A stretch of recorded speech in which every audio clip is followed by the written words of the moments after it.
Blue lights rippled across the lake as officers stepped over a shiny new private lake sign. On the dock, my grandfather, 82-year-old Arthur Art Morton, sat in a folding chair, calmly reeling in a fish and sipping coffee from a dented thermos. Behind him, Brenda Lyle, our HOA president and full-time clipboard warrior, was screaming about armed trespassers. The weapons were 2 fishing rods. When the first officer arrived, Grandpa opened a worn leather binder and said, "Officer, if you'd turn to tab C and call the county, this'll clear things up."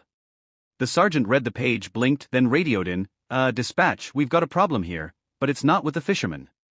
I'm Caleb Morton, Unit 14B, Riverside Meadows Estates. My grandfather was visiting for the week, a retired Army Corps hydrologist who enjoys crossword puzzles and dismantling nonsense politely. Brenda, however, had declared war on him for unauthorized dock occupancy. It started with notes.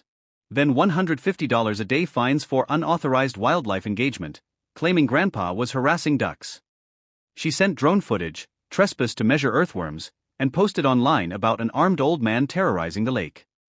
Then Thursday came, and she called 911. By the time police arrived, Grandpa had everything ready, his binder, labeled tabs, and cookies. "Gentlemen," he said pleasantly, "this isn't a lake.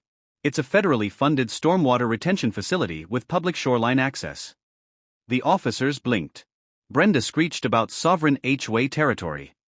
The sergeant called the county. 10 minutes later, the parks director texted, "On my way. Do not let anyone leave."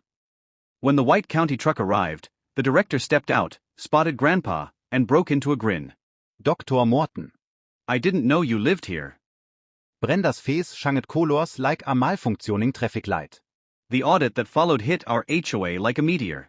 Turns out, Brenda's regime had illegally blocked a public easement, fenced it off, destroyed wetlands, and even diverted stormwater to make the lake prettier for real estate photos, flooding downstream homes.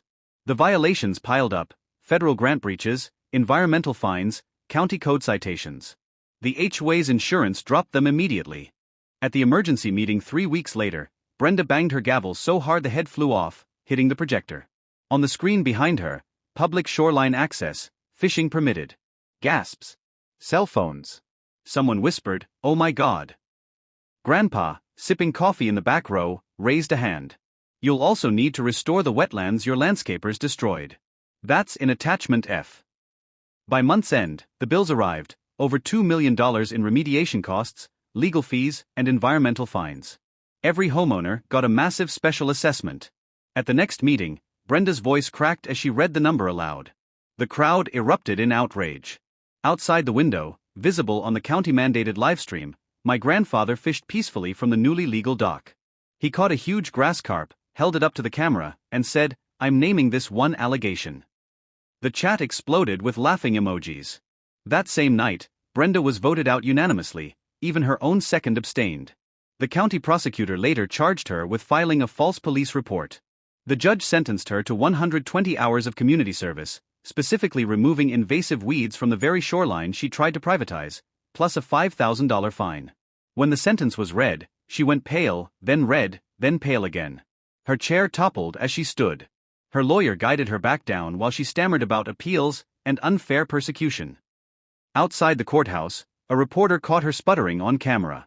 The clip went viral locally within hours. And as she fumed on the evening news, my grandfather sat back on the dock, line cast, coffee in hand, living proof that sometimes, justice really does bite.